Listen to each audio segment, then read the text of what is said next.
Hello, Worry Warriors. Welcome back. I am coming to you once again from the cozy spot under my stairs. So when we get together, I told you we would have a Worry Warrior question of the day. And before we really dive in to what worry is and how we can deal with it, I thought it would be pretty important to talk about what worry exactly is. What does it mean? When somebody says worry, what are they talking about? So today, let's look at what worry really is. When I say worry, this is what I'm going to be talking about when we get together. So let's talk about first what worry is not. So worry is not something that's wrong with you.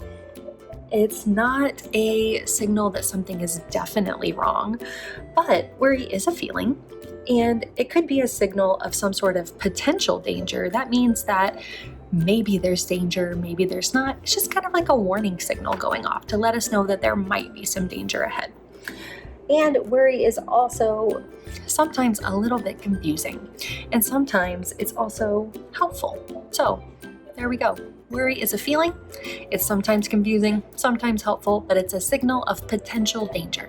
Maybe there's danger, maybe there's not. We have to use our skills to figure out whether there is a real danger to worry about or not. We can think about worry kind of like a smoke alarm. Do you have smoke alarms in your house, at school? Sometimes they go off when there really isn't a fire, right? Most of the time, smoke alarms are super helpful for telling us when there is some sort of danger. They let us know when there's a fire so that we can get out of our houses, we can call the fire department, and we can get help when we need it. But sometimes smoke alarms go off when there really isn't any danger.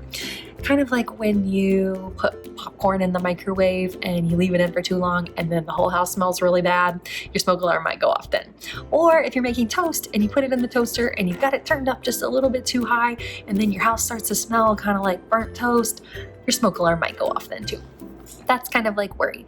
Sometimes our worry alarm bells are firing in our brain like a smoke alarm. There might really be danger or there really might not be some danger. So that's how we can think about it. It's sort of like a smoke alarm.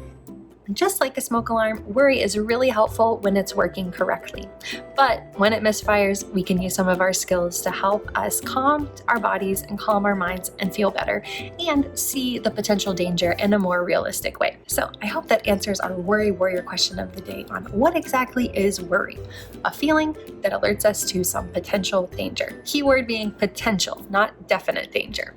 So before we leave today, I want to give you another Worry Warrior battle skill. Now, this one might be a little bit tricky and it's going to require you to think about it for a little bit after we meet today. So what I want you to do is I want you to think about some of those worries you have. Maybe you hear a voice in your mind when you have worries that's telling you to feel worried. Or maybe it's just kind of like this feeling that you have in your body. But I want you to think about your worry and imagine that it's a real life, living, breathing thing or creature. What would it look like if it was a real life, living, breathing thing or creature? Maybe it might be a fire-breathing dragon. It might be a super scary monster. Or maybe it's just like a really annoying mosquito that's buzzing near your face and you're trying to swat it away all the time. Or maybe it's something totally different. Just think about what your worry would look like if it were real, if it were alive. Now, you might be wondering, why would I do this? How is this going to help me deal with my worry?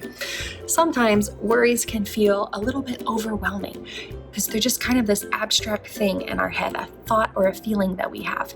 But when we can picture it with a face, it feels a little bit less scary because when we can picture it in our mind, we can imagine what we might say to it. We could tell our worries, "Get away, scary worry monster, I don't want to talk to you today." Or we could say, "Just buzz off, worry, I don't want to listen to you today." Or maybe you really like to draw, or maybe you're a creative writer. You might want to write a story about how you defeat your worry monster or your worry dragon. It can help you to really put a face to the worry and feel a little bit more in control of it when you can talk to it, when you can write about it, and when you can imagine yourself telling it to leave you alone or telling it that it's wrong. Okay, so I want you to practice that between now and the next time we get together. I will see you soon, Worry Warriors.